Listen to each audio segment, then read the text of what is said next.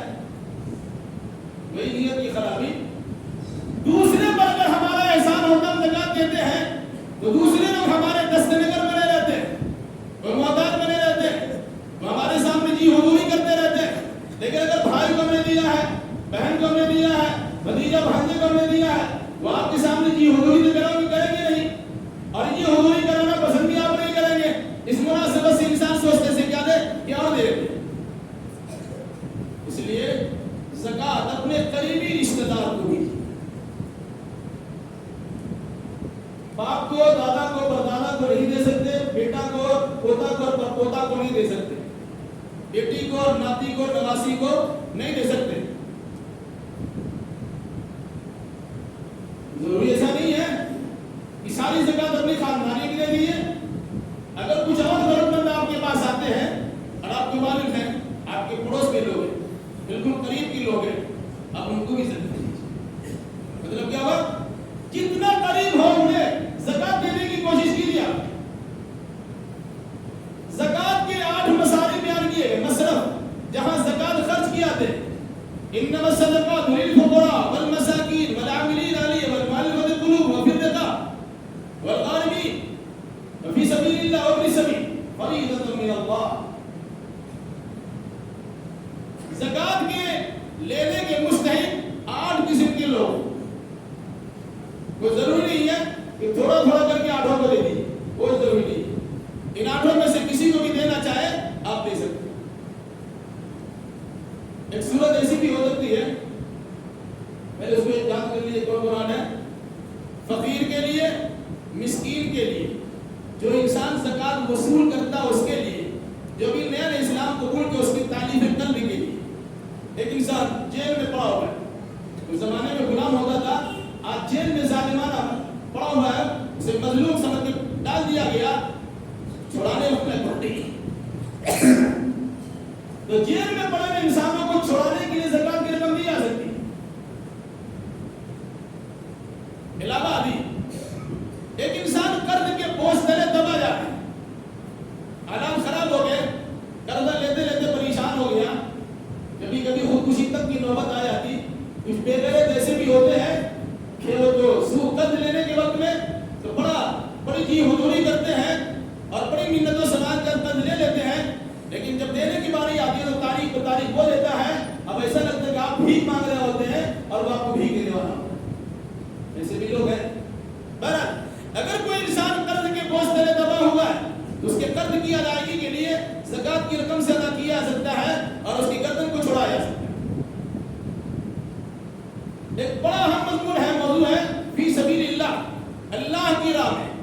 اللہ کی راہ سے اصل مراد تو فی سبیل اللہ جہاد ہے، لیکن ہر وہ کام جو دینیات سے تعلق رکھتے ہیں، جو اللہ تبارک و تعالیٰ کے دین کے فروغ کے کام ہوتے ہیں، علماء نے تمام چیزوں کو اس میں شامل کیا ہے. اس میں دینی مدارس کا قیام بھی ہے، طلبہ بے اخراجات بھی ہے، علاوہ ابھی دینی کتابوں کی تقسیم بھی ہے، اور دینیات کے فروغ دینے کے لیے جو اسباب وسائل اختیار کیا سکتے ہیں ان چیزوں میں استعمال کی.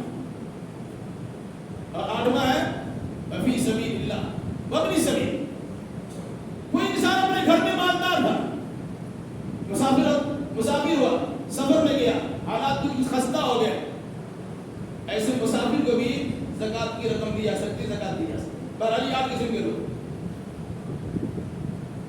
ایک طریقہ اگر آپ چاہیں تو کر سکتے ہیں، اپنے خاندان کی زکوٰۃ کو جمع کیجیے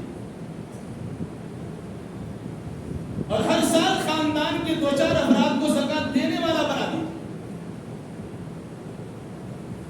10-20 لوگ تیار ہو گئے، ان کی زکوٰۃ ایک جگہ جمع ہو گئی. اپنے خاندان کے کچھ لوگوں کو دیکھا گیا، یہ لڑکا ہونہار ہے، اس کو تھوڑا سپورٹ کرنے کے نتیجے میں کام آگے بڑھا سکتا ہے، آئندہ یہ بھی زکوٰۃ دینے والا بن سکتا ہے. ایک موٹی رقم اٹھا اسے دے دیجیے، بیت کاروبار کرو.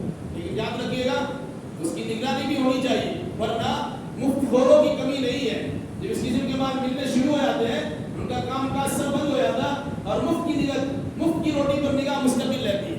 بہرحال تو کسی آدمی کو اس طرح تیار کیا سکتا اپنے دے دیا، وہ آئندہ سال پورے سال میں کمانے کے نتیجے میں آئندہ سال وہ خود زکوٰۃ دینے والا ہوگا، وہ بھی آپ کا ایک سپورٹر بنے گا.